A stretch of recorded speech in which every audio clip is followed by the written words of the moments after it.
This is White City Place, which is about 14 acres.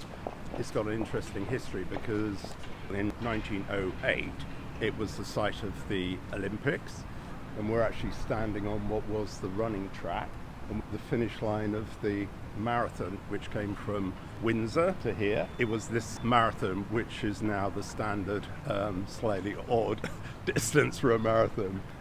As you probably remember, when it was BBC Television Centre iconic, it was a gated development. This got added on, but it was, everyone used to call this BBC City because basically there wasn't anyone apart from them here. Actually, as we know, BBC decanted out of London a large portion of their space up to Salford. They sold the site to us in 2016-17. The building right at the end, together with an energy centre, the BBC retained, and we did the rest of the scheme. All these Allies and Morrison buildings, we refurbished them, added to them, tied it up. They had great terraces which were used for the usual thing, plant, etc., which we now created some great terraces, and we've gradually filled up the buildings, so now it's substantially let. We've completely changed the ground floor public realm because again it was very hard and boring. No one really used it before we bought it, so we've obviously tried to do the usual and create it as a much more vibrant place, again bringing people in, not just this from the accommodation on site, but we've also been consciously trying to bring in the local residents as well, and Nils can touch on some of the work we've been doing with the schools around. And one of the key bits for us, which emerged really during the course of us buying it and completing it, Imperial College bought the site across the road. So with Imperial West Hospital up there, we've got all the ingredients for a life science district. So we've now got 8 life science occupiers, about 150,000 feet. They're all buzzing here and the whole community is here. They work together, they share, if one of them runs out of a gas, they borrow it. So the whole ecosystem of life science, which we will talk about, is featured here. And we obviously also liaise with the Imperial quite a lot. So that's a great bit of it, and we're building that up because I think obviously King's Cross is the key life science district, but we're building up this as the second major life science district in London. This land here is Imperial, and this land here is Imperial. They bought that from the BBC as well. This site is pretty well complete, and they built it for postgrad accommodation, but also a number of university uses. So over time, this is going to be a very major Imperial campus, probably bigger than their Kensington campus. So the rest of the space this side of the road is Berkeley Homes residential scheme, which is about 2,500 homes. Then following down, this is Westfield. This is Television Centre, all of this land here. There was originally 8 studios. So when we acquired it, they closed down 5 of those, but wanted to retain 3 studios on the corner there. I think there's something like 3 shows a day there. So when we acquired it, we retained the core of the project, which is the Helios, the donut in the middle. The 3 studios, this corner building remains occupied by the commercial arm of BBC Worldwide, which is the commercial arm of the BBC. We redeveloped this outer crust, which is primarily the residential. So it's 430 residential units. They're all sold now. One of the key anchors we had when we bought it for the scheme was Soho House, who occupied this portion of the scheme here for their club, but they've got restaurants, they've also got some hotel rooms here. And the remainder of this building is offices, about 300,000 feet.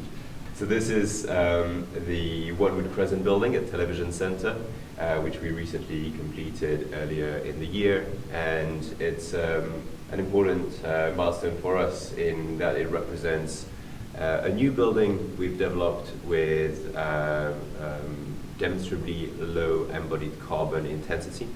A building we completed today that's already meeting industry recognized targets for all the way to 2025.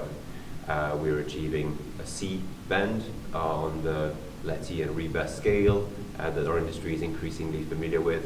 That's less than 600 kilograms of carbon for every square meter in the building. In practice, we're getting there through a very lean design by omitting a basement, which, as we know, substructure works will be very carbon intensive. A very lean structure where we've peeled most of what wasn't necessary, trying to just in the first place use less material of the materials that we use working with our construction partners, Lang O'Rourke, on this project, to utilize insofar as possible low carbon materials.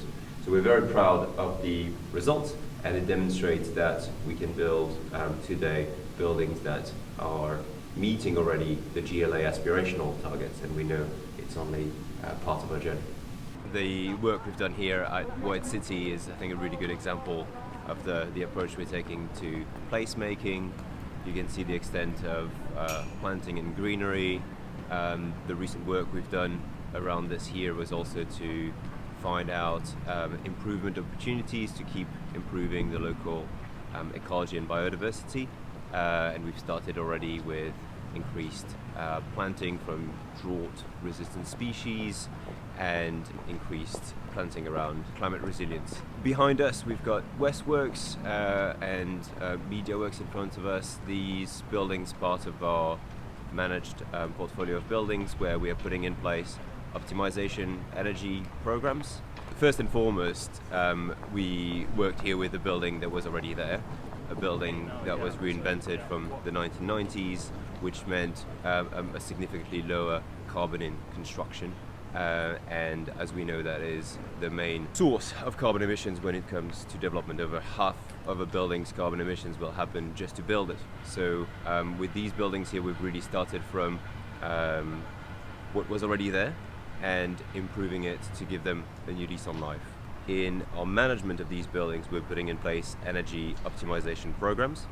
We're working at lifting the lid of the building management systems, the building computer, identifying inefficiencies in the way the building is running and finding ways to resolve them. Really engaging with our occupiers to make them aware of their role in running the building efficiently. And in the past half year already, we're already seeing significant measurable improvements. We've reduced energy usage by about a third overall in this past half year. Electricity by a fifth, and district energy, heating and cooling, by about half, which we're really proud of.